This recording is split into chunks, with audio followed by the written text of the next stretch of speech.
Então hoje o nosso assunto é circuito elétrico, circuito RC, que tem pelo menos os dois componentes básicos que a gente viu até agora, um resistor e um capacitor. E esses circuitos são circuitos de corrente contínua.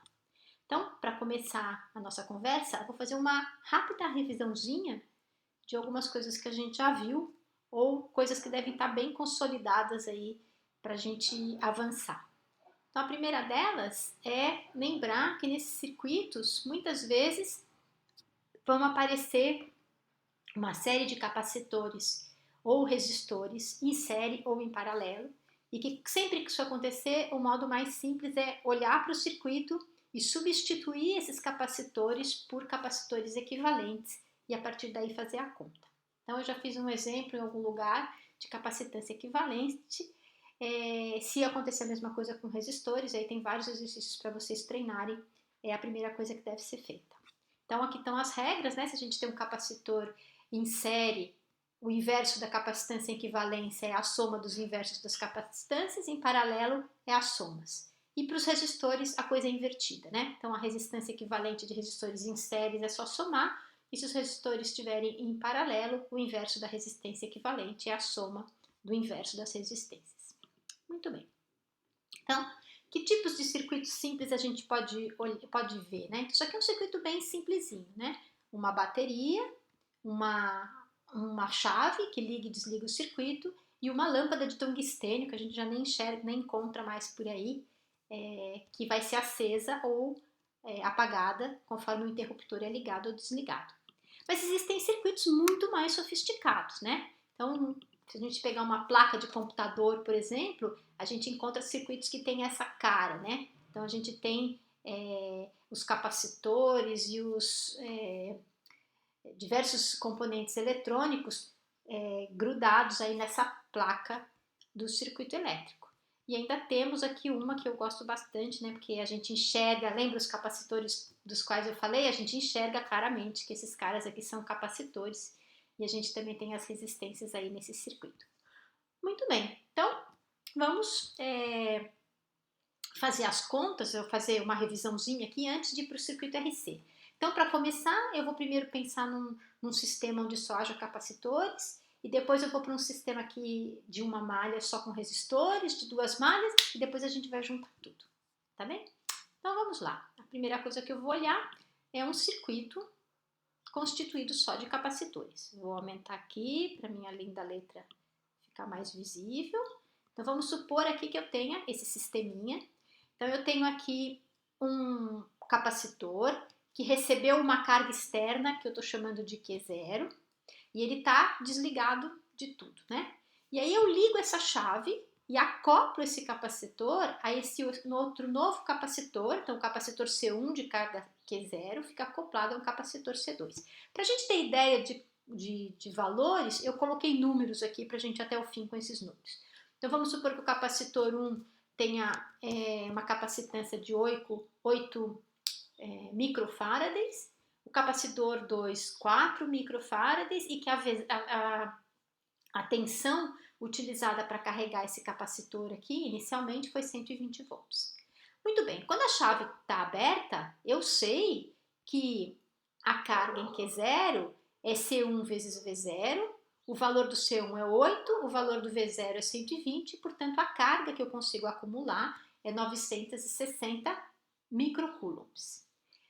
E a energia que está armazenada aí nesse capacitor, a gente já viu que a expressão é um meio de Q0 V0, é só multiplicar esse valor que eu obtive pelo 120, isso vai dar 0,058 joules. Muito bem, então eu tenho essa energia toda armazenada no primeiro capacitor. Agora eu vou ligar a chave. Quando eu ligo essa chave, eu fecho o circuito, então o que vai acontecer? Essa carga Q0, ela vai se redistribuir entre os dois capacitores. Então, quando essa redistribuição é feita, eu sei que o Q1 é a capacitância vezes essa voltagem, e o Q2 é a segunda capacitância vezes a voltagem a qual os dois capacitores vão estar submetidos, né? Portanto, essa voltagem é a mesma, esses dois capacitores.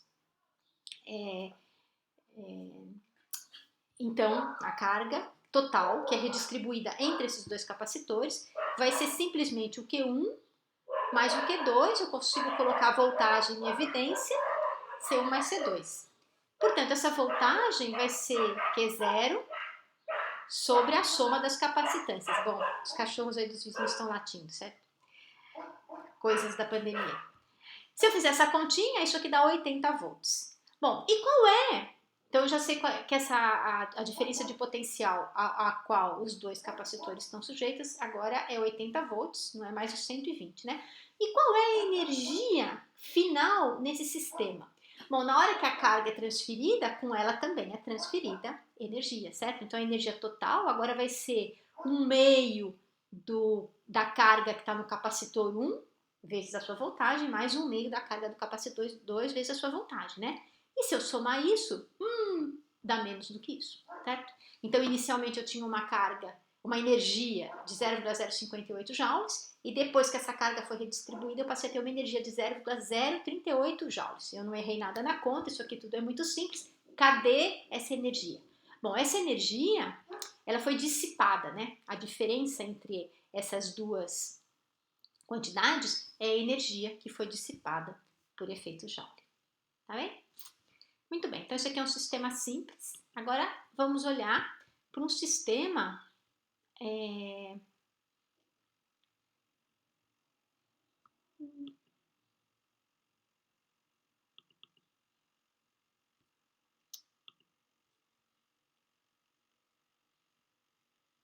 eu achei que eu tinha um circuito de uma malha. Ah, eu tenho aqui o circuito de uma malha. Está aqui o circuito de uma malha. Isso aqui é uma chupeta, né? O que é uma chupeta? Então eu vou ver um filminho ali bem rapidinho aqui para a gente ver o que é isso e depois vir fazer as contas, né?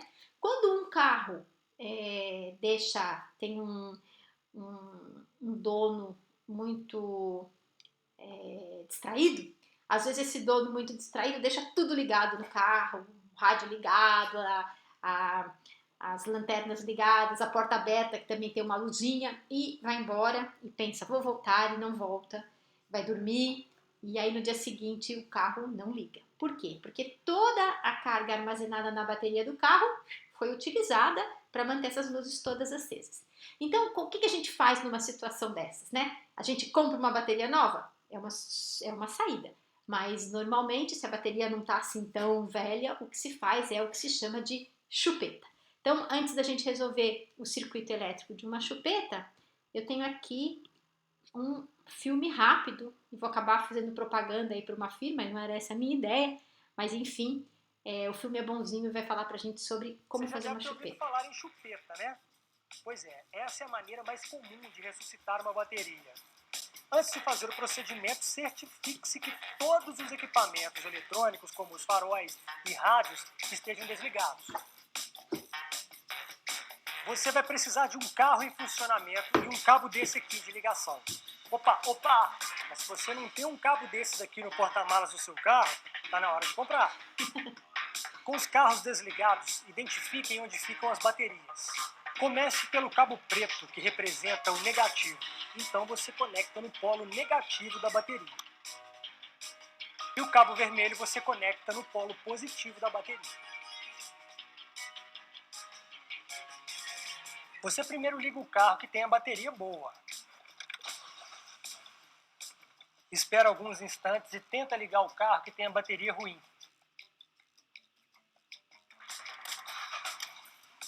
Beleza, o carro ligou. Mas agora espere alguns minutos para você desconectar os cabos. Tá, mas e se não der certo, Beto?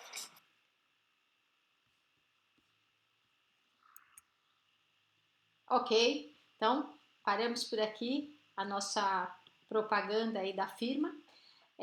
Isso é uma chupeta, né? Que conta a gente faz para resolver isso? Então, o que ele mostrou lá, as duas baterias, nada mais são do que, vou botar isso aqui um pouquinho mais para cá, isso, do que duas fontes de força eletromotriz, uma que está arriada e a outra que está boa, né? A bateria que não está funcionando direito é a bateria nova. Então, aqui nesse caso, a fonte de força eletromotriz funcional é essa que eu chamei E1, que tem 12 volts, e a fonte arriada é essa ε2, que tem 4 volts. Bom, a gente já discutiu como é que isso é resolvido, né? Essa fonte de força eletromotriz gera uma corrente para cá, e essa, por sua vez, gera uma corrente para cá. Como ε1 é maior do que ε2, eu já sei qual é o sentido da minha corrente. Então, num circuito de malha única, isso em geral é muito fácil de identificar. Quem são esses resistentes aqui, 3 ohms e 7 ohms que eu coloquei aqui no desenho? São os cabos, os conectores que estão envolvidos aí no processo da transferência de energia de uma fonte de força eletromotriz para outra fonte de força eletromotriz. Muito bem, então vamos fazer essa continha como a gente já aprendeu, né? Então eu vou partir de A, lembrando sempre das leis de Kirchhoff, nesse caso aqui a gente só usa a lei das malhas. Então, eu vou sair aqui do ponto A e vou dar a volta completa, né? Vou fazer aqui sentido anti-horário, porque eu já sei que essa aqui é maior do que essa, portanto, essa corrente está girando para cá. Então, se eu sair do A e começar a ler, a primeira coisa com a qual eu me deparo é essa resistência, sinal negativo, né? Então, vai dar menos I vezes 4, menos ε2, porque eu estou indo no sentido contrário da minha fonte de força eletromotriz. Aqui menos 7 vezes I, estou falando e está escrito aqui já, né? Aqui mais o ε1, que é a mesma direção, menos I vezes 2, que é essa resistência interna dessa fonte de força eletromotriz, e menos I vezes 3, igual a zero. Bom, se eu fizer essa continha, vocês depois podem checar com calma, isso aqui vai dar meio ampere positivo. O sentido está certo? Agora, vamos só, para a gente lembrar que escolher o sentido não altera as nossas contas, eu vou calcular para vocês aqui a diferença de potencial entre o ponto A e o ponto B, partindo do ponto A. Então, se eu partir do ponto A, a primeira coisa com que eu me deparo, então vai ser VA, né? Agora, a primeira coisa com a qual eu me deparo é essa resistência interna, então menos 4I, menos ε2, porque está no sentido contrário, menos 7I é igual a VB. Bom, se eu passar o VB para cá, fizer VA menos VB, vocês vão ver que isso aqui vai dar 9 volts e meio, que agora eu já sei o valor de I, basta substituí-lo aqui, 9 volts e meio. E se eu fizer VAB a partir de B, né? Então, a partir de B é esse lado aqui do meu circuito.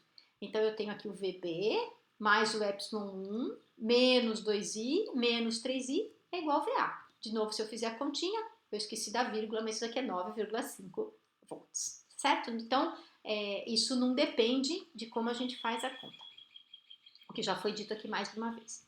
Ok, agora se eu quiser saber qual foi a potência fornecida por essa minha fonte de força eletromotriz para carregar a outra, né? Então, a gente sabe que a potência é εI, o ε é 12, o I já calculei, é meio 6 watts. E qual foi a potência consumida, né, pela outra bateria? ε2 vezes I. Lembrando que esse sinal aqui não vem de graça, eu tenho que saber, né, que esse sinal significa que essa está absorvendo energia, quer dizer, esses caras aqui estão em sentidos opostos. Então, se ela está recebendo a energia, ela vai ser menos 4 vezes meio, menos 2 watts, certo? Então, essa aqui é a bateria que está sendo carregada e essa aqui é a bateria que está doando energia. É claro que agora vocês podiam calcular também qual é a potência perdida por efeito Joule, né? Um R ao quadrado aqui dessas duas, e aí fica de exercício para vocês brincarem, que é só botar as contas para perceber quanto é que sai delas.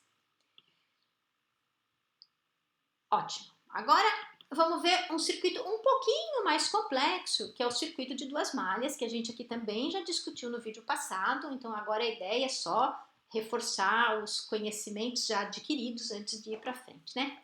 Então, vamos supor que eu quero carregar uma bateria daquele tipo desfibrilador, lembra? Eu vou falar do coração um monte de vezes aqui, depois eu explico o porquê no final da aula. Lembra quando eu falei que em algum filme aí passado que um jeito da gente reavivar uma pessoa que levou um raio na cabeça, ou levou um choque e o coração parou, é usar um desfibrilador para dar um choque e fazer o papel do nosso sino atrial? Muito bem. Então, esse desfibrilador ele precisa ser carregado, né? Então, seria um sisteminha desse tipo aqui, um sisteminha de duas malhas. Então, eu já estou dando os números aqui para a gente fazer a conta. Então, vamos supor que eu saiba que essa resistência aqui é de 3 ohms, essa resistência aqui é de 1 ohm, está ligada a essa fonte de força eletromotriz, e eu tenho uma outra fonte de fonte eletromotriz de 12 volts, essa aqui é conhecida, essa resistênciazinha da minha fonte é desconhecida, eu não sei qual é a corrente que passa aqui, mas eu sei que aqui eu vou lá com amperímetro e meço e digo assim, aqui passa 2 amperes. Aí eu boto aqui um amperímetro, meço e digo aqui passa 1 ampere. Então, quais são os componentes desconhecidos do meu sistema, né? Eu não sei qual é o Rzinho, que é a resistência interna da minha fonte, eu não sei quanto é a corrente que está passando por ele, e eu não sei quanto é a fonte de força eletromotriz associada com a bateria que está descarregada, né? Ou com a bateria que eu tenho que carregar para depois usar no meu desfibrilador. Então vamos lá. Então a gente vai começar usando de sempre as leis de Kirchhoff. Vou partir pela lei dos nós e olhar no ponto A. No ponto A, eu sei que chega essa corrente de 1 ampere e chega essa corrente de 2 amperes. Portanto, no ponto A chegam 3 amperes, o que significa que qualquer corrente que saia para cá tem que ser a soma dessas duas, que é o que eu obtenho aqui. Agora vamos olhar para essas malhas, né? Para eu ler essas malhas eu preciso escolher uma direção. Vocês já viram aí, eu escolhi antes, previamente, está escrito em vermelhinho, eu escolhi fazer isso no sentido horário. Por que o sentido horário? Porque eu já sei que essa corrente está indo para cá, então eu vou botar essa para cá, e porque aqui nesse caso eu sei que essa fonte de força eletromotriz está vindo para cá, então eu vou botar para cá. Eu podia ter escolhido de forma arbitrária isso, e essa coisa ia se materializar num sinal negativo no final, não teria problema nenhum. Mas eu escolhi esse sentido que está aqui em vermelho. Então vamos começar pela malha direita e eu vou fazer o caminho de A para B, né? Então na malha direita, quando eu passo de A e vou para B, a primeira coisa com a qual eu me deparo é o 12 volts da fonte de força eletromotriz, sentido correto, menos o IR, que eu não sei quanto vale, menos 2, e depois aqui, ó, menos 1 vezes o I. Só que eu sei que é menos 1 vezes o 1, porque eu sei que aqui passa 1 ampere, certo? E mais o epsilon, que é essa fonte de força eletromotriz que está aqui, que eu também não sei quanto vale. Bom, então eu tenho aqui uma primeira equação. Aí eu vou ler na malha esquerda. Na malha esquerda, também vou de B para A. Quando eu vou de B para A, eu tenho o quê? Ó, tenho menos 2 vezes menos IR, menos 2 vezes 3, certo? Menos o epsilon, que agora eu estou lendo no sentido contrário, e mais 1 vezes 1, 1 ampere vezes 1 ampere, que eu estou no sentido contrário, igual a zero.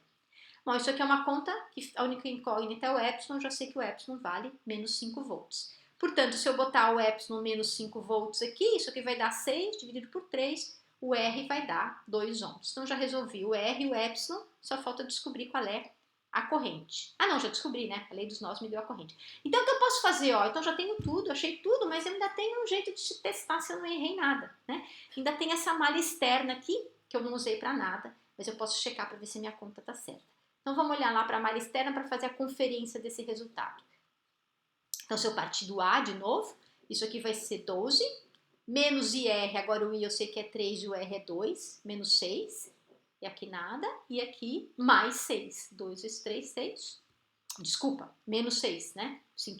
Mesmo sentido da corrente. Então, menos 6 mais 12, 0. Feito. Antes da gente continuar, ainda levando em consideração o fato de que a gente pode se deparar com essas resistências e capacitores em série ou em paralelo, existe uma situação que é muito corriqueira e que aparece muito, que é esse sistema que é conhecido como ponte de Wheatstone, né? Então, eu vou resolver esse sisteminha aqui para vocês. Esse sistema funciona de tal forma que, se esse fulano aqui for variável, e eu não sei quanto é uma determinada resistência, eu monto ele junto com esse sistema variável de tal forma que quando eu souber quanto é essa resistência, eu consigo definir quanto é que foi essa outra aqui. Vamos ver como é que essa coisa funciona, né? Vou diminuir um pouquinho. Vou abrir aqui e ver quanto é que eu tenho que diminuir. Opa, perdão.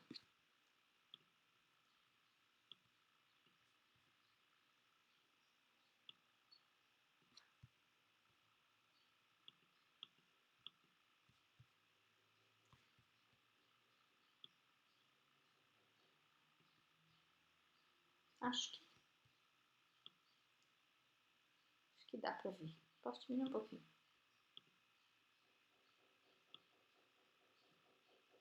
Esse pontinho aqui é o pontinho A. Ok.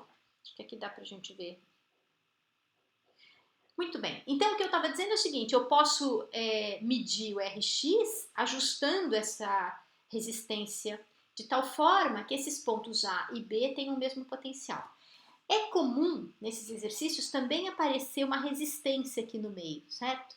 Mas se esse ponto A e o ponto B têm o mesmo potencial, isso significa que isso aqui está em curto-circuito, né? Isso significa que essa resistência aqui é zero. Por isso, ela nem foi colocada aqui.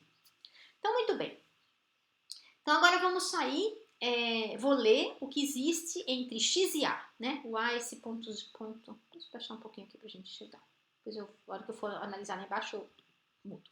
Entre X e A. Então, entre X e A, o que eu tenho? Eu tenho o potencial em X, menos I2R1. Bom, esses números das correntes eu escolhi, né? Eu escolhi de tal forma que aqui chega um I1, e nesse ponto o I1 se divide em I2 e em I3, e depois esse I2 e o I3, eles se recombinam para ter o mesmo I1, né? Essa corrente aqui de baixo é a mesma, tá? Esses nomes eu escolhi. Fica aí a critério de... O nome, vocês põem o nome que vocês quiserem. Então, voltamos. Então, eu tenho aqui o potencial em X, menos I2R1 é igual ao potencial em A. Entre B e X, eu sei que eu tenho VB,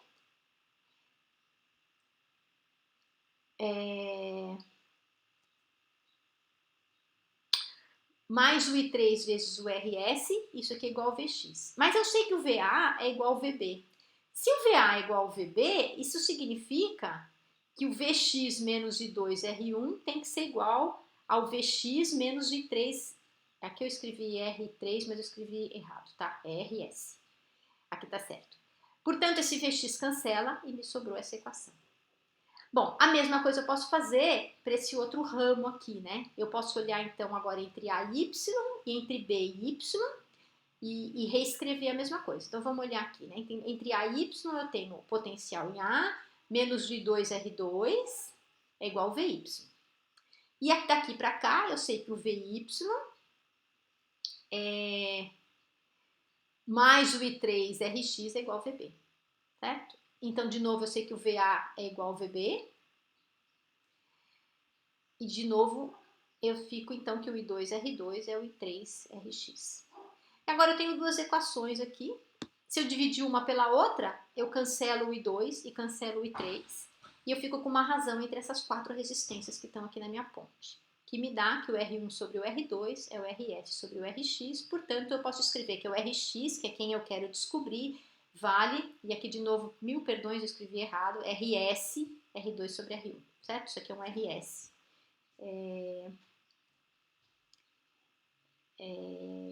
Espera aí, ou RX, RDS, R2 sobre R1. Isso aqui é um RS, tá? Muito bem. Vou escrever aqui na minha notinha. Para ficar bem claro que isso aqui foi um engano na hora que eu estava escrevendo. Então, eu escrevi aqui. Vamos lá.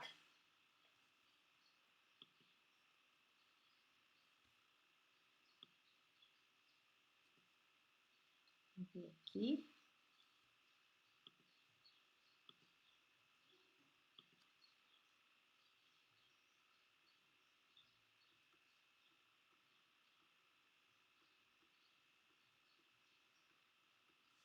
Okay? Então, cuidado aqui com aquela notação errada.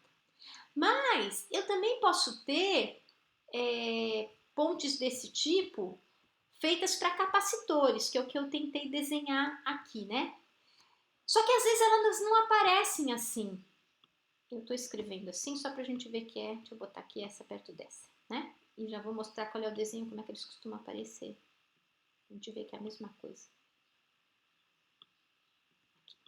Percebam que isso aqui é uma mesma situação que essa aqui, né? Estão sujeitos a um potencial externo e tenho aqui esses 5 capacitores. Mas se eu impuser que o potencial em A é igual ao potencial em B, é porque não passa carga por aqui. Então, significa que esse C2 aqui é zero, tá tá certo? E aí eu fico com esses 4 elementos da ponte de Wheatstone. Mas, em geral, esse desenho não aparece dessa forma, que fica óbvio de ver que são as duas coisas, né? Muitas vezes isso aparece assim.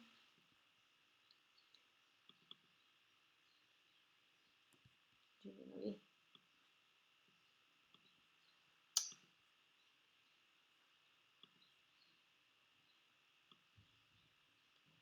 Diminuir pra gente ver aqui.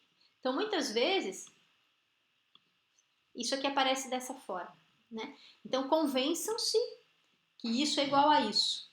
Né? Na verdade, aqui, ó, percebam que eu tenho uma ligação entre o C1 e o C2.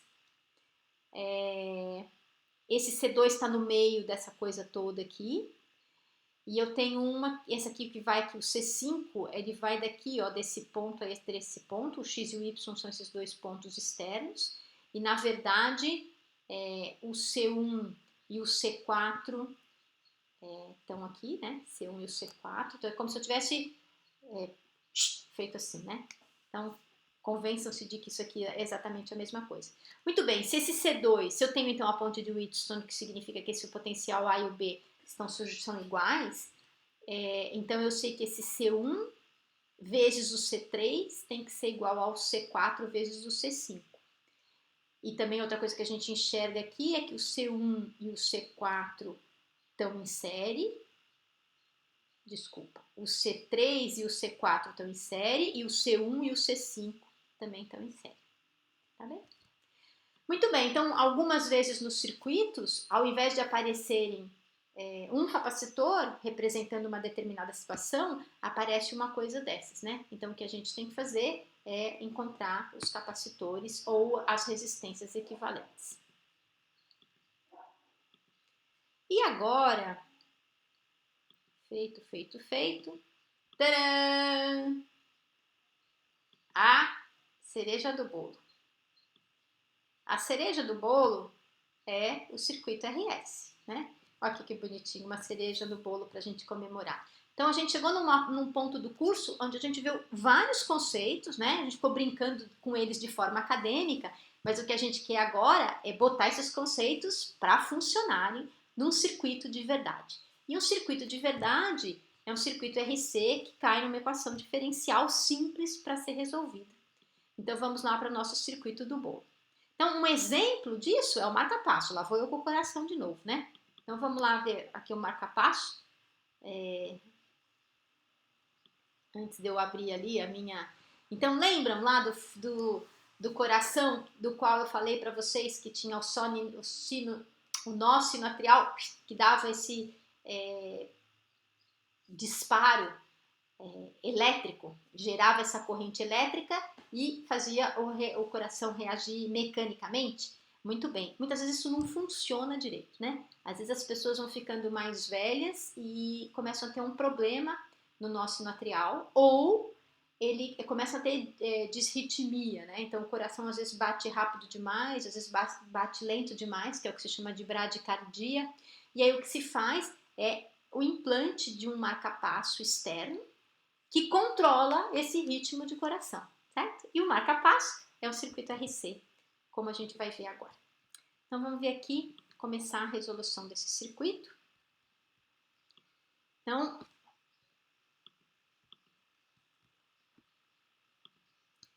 é o primeiro circuito que a gente vai ver, que tem um resistor e um capacitor, né?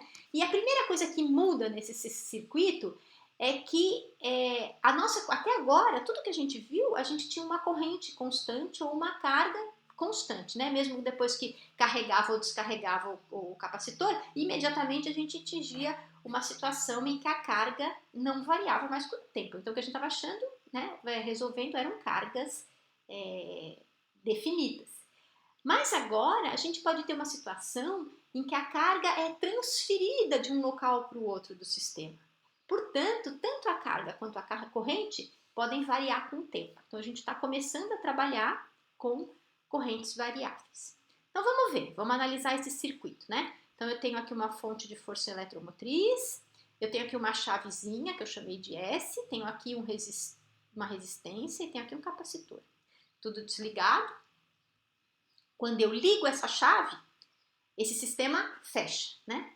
Se fechou o sistema, essa fonte de força eletromotriz vai bombear para o lado de cá e a corrente vai passar assim, né? Também é uma malha simples, uma malha única, é fácil de ver. Então vamos ler, de acordo com a lei de Kirchhoff, o que a gente vê, né? Então se eu ler isso, se eu fizer isso, fizer essa leitura no sentido horário, esse negócio vai dar epsilon menos I vezes R menos Q sobre C igual a zero. Por que menos Q sobre C, né? Então, essa aí também é uma regra que diz que quando eu estou atravessando isso, da mesma forma que aqui é menos I sobre R, se a carga está atravessando no mesmo sentido em que ela está girando, esse sinal é negativo. E da onde vem esse Q sobre C? Esse Q sobre C nada mais é do que a diferença de potencial entre os capacitores, certo? Então, o V é Q sobre C, é isso que entra aqui. Ora, olha que bonitinho agora. Agora o I é dQdt, né? Então, se eu substituir o I nessa equação, o que eu tenho aqui, eu reescrevi isso desse jeito aqui, dQdt mais Q sobre uma constante é igual a uma constante. Isso é uma equação diferencial de primeiro grau. Então, é o tipo de equação diferencial mais simples que existe, mas eu sei que muitas pessoas chegam aqui no curso de Física 3 sem ter visto solução de equação diferencial. Então, eu vou dizer para vocês qual é a solução e vou provar que isso é verdade. Quem já viu como se encontra a solução de uma equação diferencial vai saber que isso vai saber resolver, né? Primeiro pega a parte homogênea, depois a parte não homogênea e resolve. Mas quem nunca viu, tudo bem, não é o que eu vou cobrar aqui, eu vou dizer qual é a solução e a gente vai interpretar esse resultado. Então, a solução dessa equação diferencial, ou essa, é tudo escrito do mesmo jeito, percebe? É só toda a mesma equação diferencial escrito de formas diferentes. Então, nessa aqui, eu dividi do R só para deixar o termo que é a derivada livre de constantes, mas muitas vezes isso simplesmente aparece assim, né? R dq dt mais Q sobre C igual ao epsilon. Passa o epsilon para esse lado, multiplica tudo por menos 1. Bom, a solução desse Q de T é essa aqui, certo? Então, é epsilon vezes C, 1 menos E a menos T sobre RC. Então, percebam que é uma carga que varia com o tempo de forma exponencial. Então, quando T é zero, a gente já vai ver o que acontece quando T é zero, né? Então, essa é a solução para Q de T. Agora, o I também passa a ser I de T, certo? Porque ele não é derivada com relação ao tempo, e essa carga depende do tempo. Se eu derivar, o que é que dá isso aqui, né? Isso aqui é uma constante, não dá nada, esse termo vai me dar menos epsilon C, e agora se eu derivar exponencial, vai cair um menos 1 sobre RC vezes a própria exponencial. Ótimo, esse C cancela, esses menos 1 também cancelam, então fica epsilon sobre R e a menos T sobre RC, que é a corrente que varia com o tempo. Bom, agora vamos ver que isso é verdade, né? Então, percebam que se esse aqui é o I, e eu voltar nessa expressão aqui, ó, eu sei que isso aqui vai dar RI mais Q sobre C é igual ao epsilon, né? Se eu substituir aqui, que é exatamente essa equação aqui. Então, isso deve ser verdade. Outro jeito é simplesmente pegar essa expressão, pegar essa e substituir nessa expressão. Então, vamos fazer isso. Se eu fizer isso, ó, R, o I é essa tralha aqui, mais o Q sobre o C, então é o Q dividido pelo C é igual a epsilon. Então, vamos ver que isso cancela mesmo, né? Esse R cancela com R, esse C cancela com C. Aí aqui sobrou um termo epsilon E a menos T sobre RC, e aqui sobrou um termo menos epsilon E a menos T sobre RC. Portanto, eu posso botar o epsilon em evidência, as exponenciais vão embora, isso aqui deu epsilon, que é o que a gente queria ver, né? Que era verdade. Muito bem. Então, o que essa resistência está fazendo nesse meu sistema, né? Se eu não tivesse a resistência, é aquele primeiro sisteminha que eu estudei lá, né? Só que lá tinha 2 capacitores, aqui eu tenho uma força eletromotriz e um capacitor. O que eu estou fazendo? Eu estou pegando essa carga e botando para cá. Essa distribuição de carga seria praticamente imediata. Então, o equilíbrio ia ser encontrado rapidamente. Mas como eu tenho essa resistência atrasa esse carregamento do meu capacitor. Atrasa, mas confere segurança ao sistema, como a gente já discutiu aí. Então, o que acontece no instante inicial, né? Q de zero. Q de zero significa que eu tenho E a zero, que é 1, né? Então, isso aqui vai dar epsilon C, 1 menos 1, carga no instante inicial era zero. E a corrente no instante inicial? Bom, a corrente no instante inicial, assim que eu fechei, ela não é zero, ela começa, né? Então ela tem um valor que é diferente de zero, que é quanto? Se eu olhar aqui, E elevado a zero dá 1, então ela é simplesmente epsilon sobre R. E T tendendo ao infinito? O que é T tendendo ao infinito? Eu deixei essa chave fechada, o meu capacitor está todo carregado, certo? Depois de um certo tempo. Depois a gente vai analisar quanto que é esse certo tempo. Então aí eu tenho esse tempo tendendo ao infinito.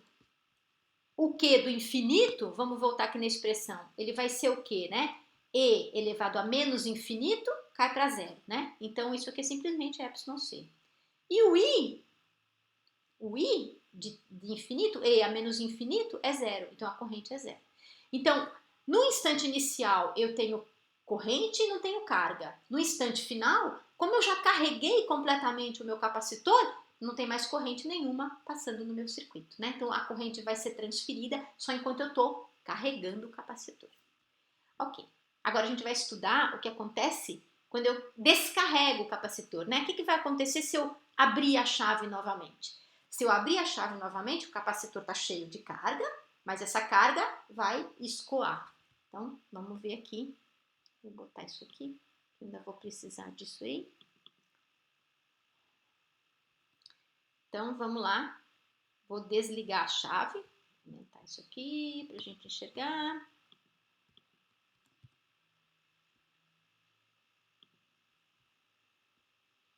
Um pouquinho menos. Tá, então agora o capacitor carregou, eu desligo a chave. Então eu volto lá na minha equação diferencial, né? E o que mudou nela? Vamos abrir aqui também para a gente ver. Então a minha equação diferencial é essa. Na hora que eu abro a chave, percebam, essa parte do sistema está desconectada. Então eu tenho só essa parte aqui. Só essa parte aqui significa que eu não tenho mais a fonte de força eletromotriz bombeando carta, né? Então sobrou só esse pedacinho aqui para eu resolver. Então é daí que eu vou partir. Então eu tenho aqui, multipliquei por menos 1, I sobre R, mais Q sobre C é zero. De novo, o I é dQ dt, então isso é equivalente a escrever... eu escrevi uma bobagem aqui também, né? Isso aqui não é I sobre R, vou abrir aqui de novo. Isso aqui é I vezes R, desculpe as distrações, I vezes R mais Q sobre C. Então aqui, I vezes R mais Q sobre C, que é o equivalente, isso aqui tá certinho, RI mais Q sobre C. Portanto, de novo, eu estou dando para vocês qual é o resultado. Isso aqui é uma equação diferencial homogênea, bem simples de resolver. E a solução desse Q de T é Q0 E a menos T sobre RC, onde esse Q0 é a carga inicial no capacitor, que eu sei quanto é. Porque a capacitância, então, é a Q0 sobre epsilon, né? Que é o que encheu o capacitor lá. Então, esse Q0 é C vezes epsilon. Então, eu sei que o Q de T vai ser C vezes epsilon E a menos T sobre RC. Se eu derivar isso aqui vai me dar o quê? Menos Q0 sobre RC vezes a exponencial, eu tenho a corrente. Lembrando que agora o Q0 é C epsilon, esse C cancela, fica epsilon sobre R e a menos T sobre RC. Perceba que o sinal agora está no sentido, está negativo. Isso significa que aquela minha escolha para escrever o meu sistema foi feita no sentido contrário do que o I de fato está circulando. E aí isso se reflete nesse sinal negativo. Ok. Quem determina quanto tempo o meu sistema leva ou não para carregar ou descarregar? Quem determina isso é uma constante que a gente chama de tau, que é chamada de constante de tempo ou tempo de relaxação. Ela fornece uma medida da velocidade para o processo de carga. Então vamos ver as unidades desse tal, né? Esse tal é RC e é justamente o cara que está aqui na exponencial, associado com o tempo. É claro que essa unidade, né? Vamos olhar aqui para essa expressão. Se essa unidade é Coulomb e essa unidade é Coulomb, significa que o que vem dessa exponencial não pode ter unidade nenhuma, né? Tem que ser adimensional. Portanto, se tempo está em segundo, RC tem que ser em segundo. Mas eu vou mostrar para vocês que isso é verdade, né? Então, esse RC que vem dali, essa unidade, o R é ohm e o C é farad, né? Ohm é volt por ampere e farad é coulomb por volt. O volt cancela, fica coulomb por ampere. Coulomb por ampere, né? E dQ dt é segundo, portanto, tudo certo.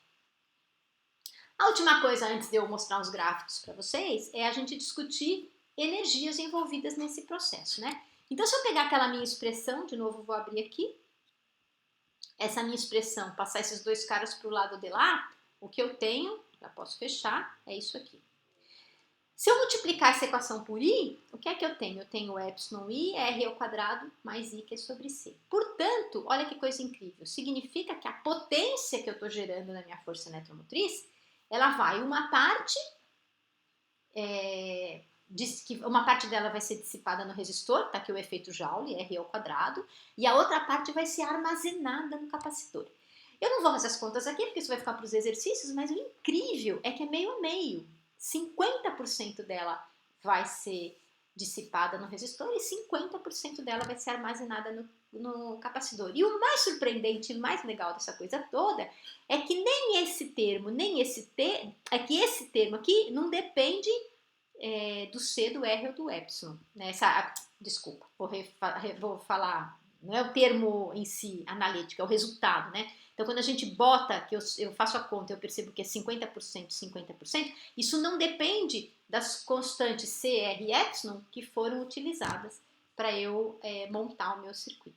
Então, de fato, é surpreendente, vocês vão se deparar com isso. É um jeito de checar se as contas que vocês estão fazendo estão corretas ou não. Bom, agora o legal é ver gráfico, né? Então, para fazer isso, em vez de ficar copiando figuras aí do livro, eu escrevi um programinha.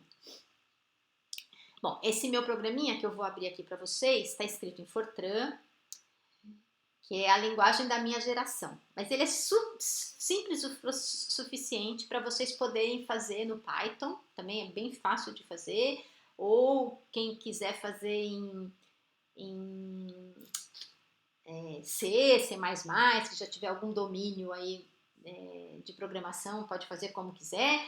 E quem não souber nada disso pode usar o Matemática ou o Maple. O Matemática para coisas assim bem simples, tem uma versão gratuita na internet, é só fazer um download dessa versão simples que ele deixa programar essas coisas simplesinhas. Então olha o que eu programei aqui, né? Eu programei aqui, eu vou diminuir um pouquinho para botar para cá pra gente... Não, vou deixar aqui, depois eu vou abrir outras janelas aqui. Então, o que está programado aqui, ó, eu vou perguntar vou pegar um circuito qualquer e vou entrar com um valor de R, um valor de C. Quando eu tenho RC, eu vou determinar qual é o tal, né, que é o nosso tempo de relaxamento, e vou entrar com o valor da força eletromotriz e usei aquelas expressões que eu mostrei para vocês para definir o quê?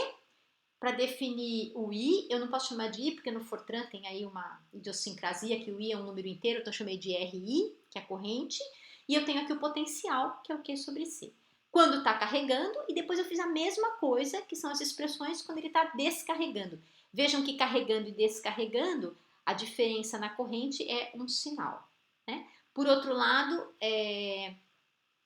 na carga, não. Na carga, quando ele está carregando, ele tem esse 1 menos, e quando ele está descarregando, ele só tem esse termo aqui. Então tá, então eu vou rodar esse programa aqui, vou aqui abrir duas janelas, e vou fazer esses gráficos, para a gente ver o que a gente obtém. É claro que eu já testei isso antes, né? Então, para não chegar aqui e ter essas unidades certas. Então, a primeira coisa que eu tenho que fazer é compilar. Então, tá aqui, estou compilando. Agora eu gerei esse executável e agora ele vai me perguntar coisas, né? Então eu vou escrever aqui, ó. Enquanto eu escrevo isso, para a gente saber essas coisas, vamos escolher aqui valores. Então vamos supor, por exemplo, aqui um primeiro caso. Vou pegar a caneta errada. Primeiro caso.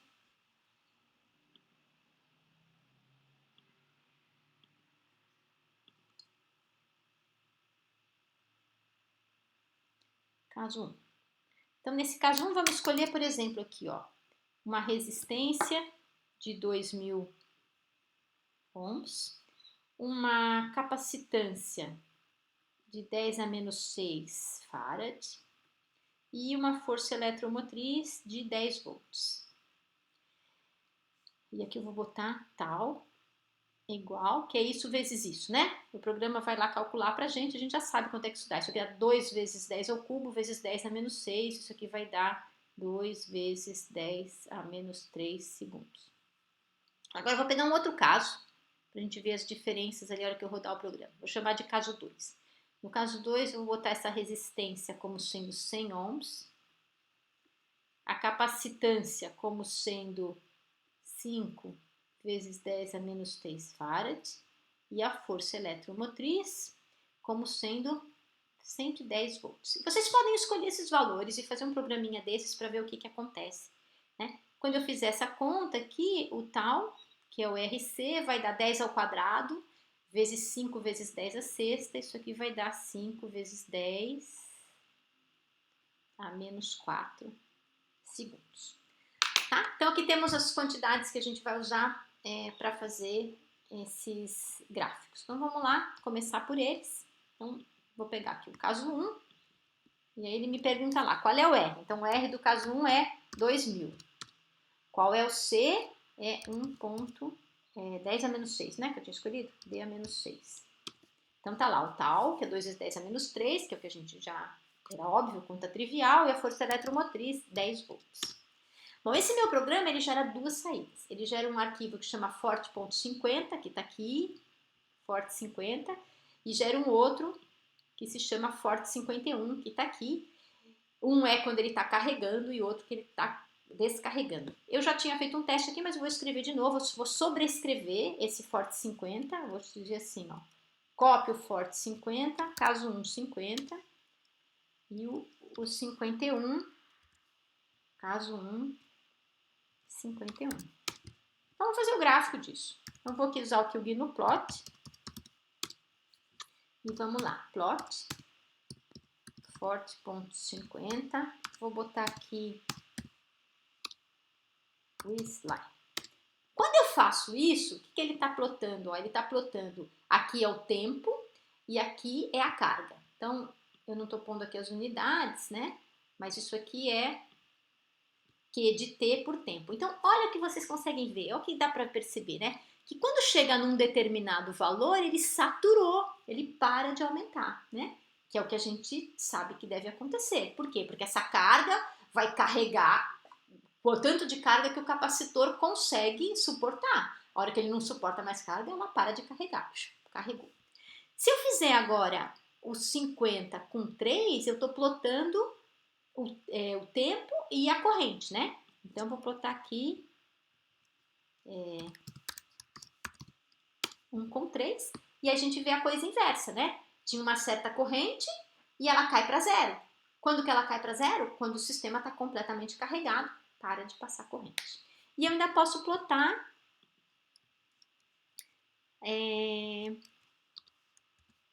o potencial do sistema, né? Que saiu daqui e também satura aqui para o lado de cá. Bom, agora eu vou rodar... agora tem quando ele está descarregando, né? Quando ele está descarregando, eu também posso plotar um por um, né? Então, vamos lá. 51. Então, 51, o que é? Era tempo com a carga. Então, ele está descarregando, ele tinha uma quantidade de carga, ela vai perder. Se eu colocar agora a corrente é o contrário, né? Tá aqui a corrente eletromotriz, né? Negativa. Ela vai, ela é negativa e ela vai acabar, vai para zero. E se eu quiser plotar o potencial,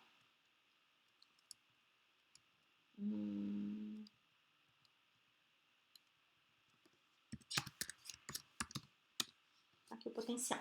Bom, agora eu vou juntar essas duas coisas, né? Então eu vou plotar, por exemplo, o 50, a corrente quando ele carrega e a corrente quando ele descarrega.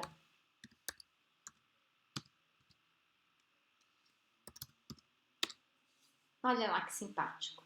Posso até melhorar isso e fazer assim, ó.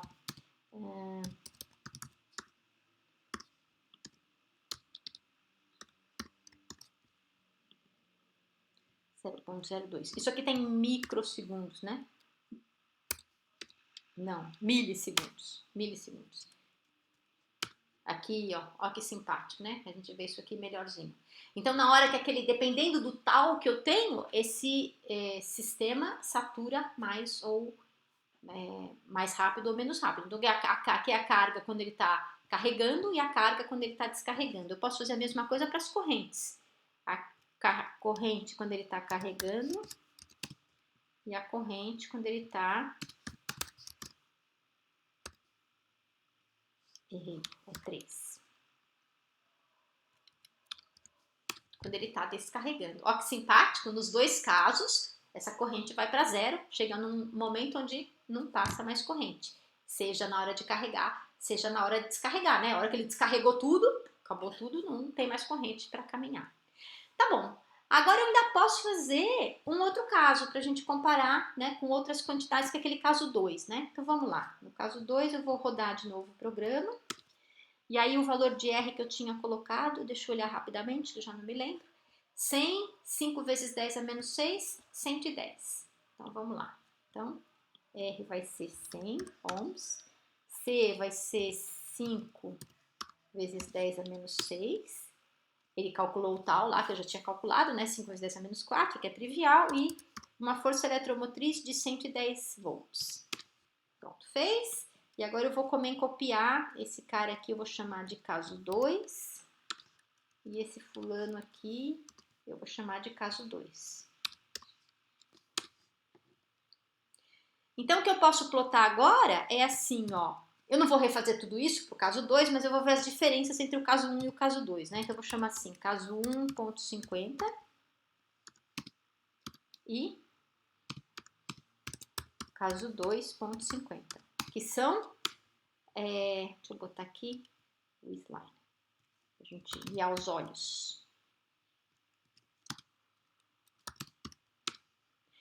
Que é o que, né? O caso 1 e o caso 2, o 50 é o tempo com a carga, né? Então percebam que as quantidades de carga que são disponibilizadas aqui nos dois sistemas são bem diferentes, né? Esse aqui está aqui embaixo, esse aqui está aqui em cima, né? Então, lá. Se eu quiser ver as correntes agora, caso 1 e caso 2,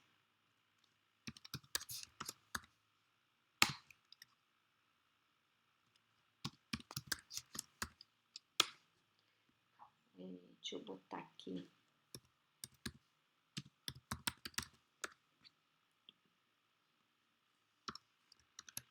Opa, perdão.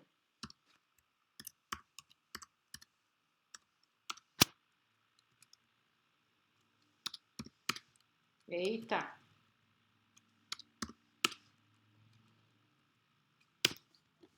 Essa aqui tá bem pequenininha, né? E ainda posso ver o caso 2 quando ele carrega e quando ele não descarrega. Por exemplo, vamos olhar só aqui o caso 2 agora. O caso 2 carga, por exemplo, quando ele carrega, e o caso 2 quando ele descarrega.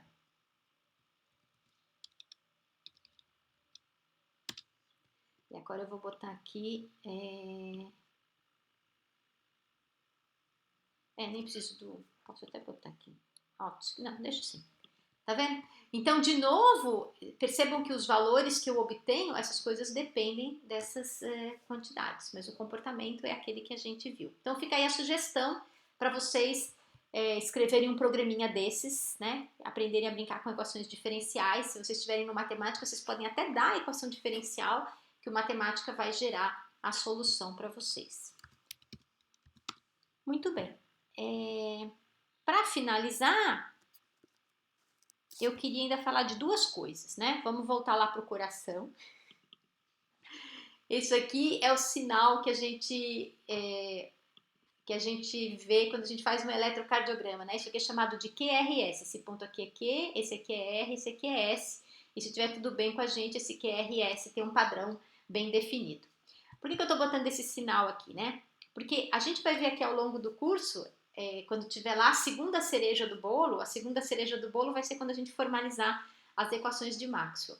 A gente vai ver que sempre que a gente tem uma corrente, um campo elétrico que varia com o tempo, e percebe, se eu tenho uma corrente que varia com o tempo, significa que eu tenho um campo elétrico que varia com o tempo. Isso gera um campo magnético. Portanto, o sinal que a gente vê no eletrocardiograma é o sinal elétrico, mas a gente poderia ver o sinal magnético, né? E de fato existiu um equipamento chamado magnetocardiógrafo, que fazia o magnetocardiograma. Então isso aqui eu peguei. E qual é a grande sacada, a diferença do eletrocardiograma para o magnetocardiograma, né? O eletrocardiograma vocês devem saber, devem estar cansados de verem, eu não peguei aqui a figurinha, mas se por acaso vocês nunca viram, entra aí no Google e põe exame do eletrocardiograma e vocês vão ver que a pessoa bota uns eletrodos aqui para medir as diferenças de potencial que tem aqui no nosso corpo. Quando elas medem essas diferenças de potencial, elas enxergam a corrente que passa, que é esse sinalzinho que a gente vê. Quando a pessoa morre, não passa corrente nenhuma, ele faz bzzz, né? Zero de corrente. Muito bem. Como o nosso sino atrial, ou se a pessoa tiver com o nosso sino atrial defeituoso, marca-passo, gera uma corrente que varia com o tempo, também é possível detectar um campo magnético gerado pelo nosso coração. Só que isso não é prático, né? O eletrocardiograma é muito mais prático. Mas se eu quiser saber como está se comportando um coraçãozinho dentro da barriga da mamãe, e aí esse magnetocardiograma é um exame interessante, porque ele é não invasivo, ele não tem contato nenhum com o corpo, né? Parece que está encostando aqui, mas ele não precisa encostar. E por que eu gosto tanto disso? Porque quando eu terminei a minha graduação, eu fui contratada no Instituto do Coração, em São Paulo. E fui trabalhar com essa máquina, né? O magnetocardiograma. Que depois era uma coisa experimental, só tinha um na Suécia, um em São Paulo e um na Cidade do México, e depois foi descontinuado, desistiram desse equipamento porque ele era muito caro, inventaram outras coisas um pouco mais invasivas, mais baratas para lidar com, por exemplo, o feto. Qual era a dificuldade desse equipamento? Percebe, ele está pegando o coração do bebê aqui, né? Mas ele está pegando uma coisa do lado de fora, portanto ele também pega o coração da mãe. Então esse sinal do feto vinha contaminado pelo sinal da mãe e era aí que eu entrava. Eu fazia uma análise sinal-ruído, né? Então eu tinha que desenvolver programas para analisar, para separar o ruído verdadeiro do sinal, e normalmente isso era feito por uma técnica que usava transformadas de Fourier, que é uma coisa que vocês vão ver aqui ao longo do curso. Então é uma coisa super legal. Então sempre que eu me lembrar do INCOR, eu tive bons momentos naquele lugar, fiquei um ano lá trabalhando até chegar à conclusão que eu já tinha aprendido tudo e resolvi fazer doutorado na Inglaterra, numa outra área, porque eu pensei que era tudo muito divertido, mas 30 anos fazendo análise de sinal ruído talvez não fosse muito animador. Mas talvez fosse, não sei, foi uma opção. Mas sempre eu gostei muito, então sempre que eu tiver a chance de dar exemplo com o coração, eu vou fazer isso. E aqui nesse curso tem muita chance da gente falar disso. Para finalizar, eu queria falar um pouquinho para vocês sobre a famosa Guerra das Correntes, né? Então, o que foi a Guerra das Correntes? Então, vou escrever aqui, né? Guerra das Correntes. Aí eu sugiro Guerra. Não parece, mas tem 2 R's ali, tá? Das Correntes. Aqui também não parece, mas tem 2 R's, um E e um E. A Guerra das Correntes foi uma guerra corrente contínua, corrente alternada. E a gente estava falando agora, tudo que a gente falou aqui foi sobre corrente contínua. Mas aquela corrente que chega na nossa tomada em casa não é uma corrente contínua, é uma corrente alternada. Então vocês já sabem quem ganhou a guerra, né? Quem ganhou a guerra foi... Aqui. Quem ganhou a guerra foi a corrente alternada. E quem que propôs a corrente alternada? O Nikola Tesla. E quem que era um grande empenhado em fazer as coisas funcionarem com corrente contínua? É um dos maiores inventores da humanidade, pelo menos assim os Estados Unidos nos querem fazer acreditar, que era o Thomas Edison. Bom, existem filmes aí disponíveis sobre esse assunto, é um assunto também apaixonante. Foi a guerra, eu diria, comercial mais suja que existiu, porque ela envolveu muitas mortes, né? Então, o que aconteceu? O Thomas Edison, ele era detentor de várias patentes. Ele inventava muita coisa, mas ele comprava muitas patentes também. E ele tinha as patentes da corrente contínua. E era um momento em que se ia iluminar o mundo. As pessoas viviam com lampião, luz de gás. E quando surgiu a possibilidade de transferir eletricidade, energia, para levar a iluminação para a casa das pessoas, Isso foi uma coisa incrível, né? Aí uma curiosidade, a primeira casa iluminada em Nova York foi a casa do JP Morgan, né? Todo mundo deve, quem sabe um pouquinho de mercado financeiro já deve ter ouvido falar do Morgan. Qual é a coisa surpreendente, né? Ele pôs todo um aparato no subsolo da casa dele para iluminar aquilo. Aí tinha gente que nem passava naquela rua porque devia estar cheio de fantasmas ali escondidos naquela iluminação toda. Muito bem, então o ser humano tem umas bizarrices muito engraçadas, né? Se a gente vai lendo a história, a gente vai descobrindo que isso não é prerrogativa dos tempos atuais. Isso acompanha o ser humano aí desde sempre.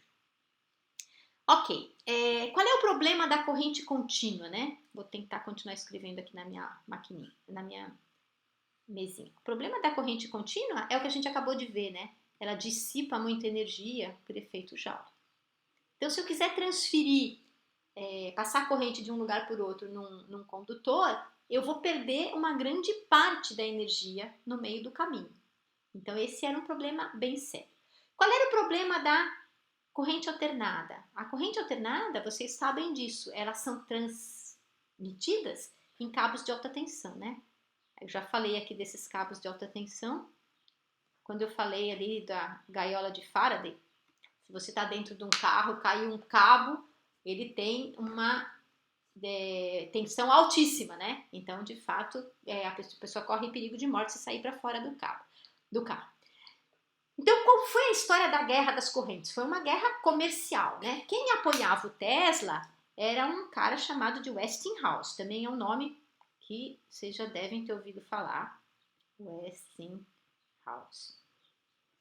Então, em 1888, é um número mágico, aí eu sempre lembro desse número mágico, houve a primeira eletrocução pública de animais. Olha como essa guerra foi ficando suja, né? Então, o Thomas Edison queria mostrar que a corrente alternada, quando ela matava, ela era muito violenta. Então, em 1888, teve a primeira eletrocução pública de animais na rua. Mas em 1890, inaugurou-se a primeira cadeira elétrica para matar a pessoa eletrocutada. E essa cadeira elétrica funcionava com corrente AC. Então, o pessoal ligado ao Thomas Edison começou a dizer que o fulano tal, que tinha morrido, tinha sido Westinghoused, né?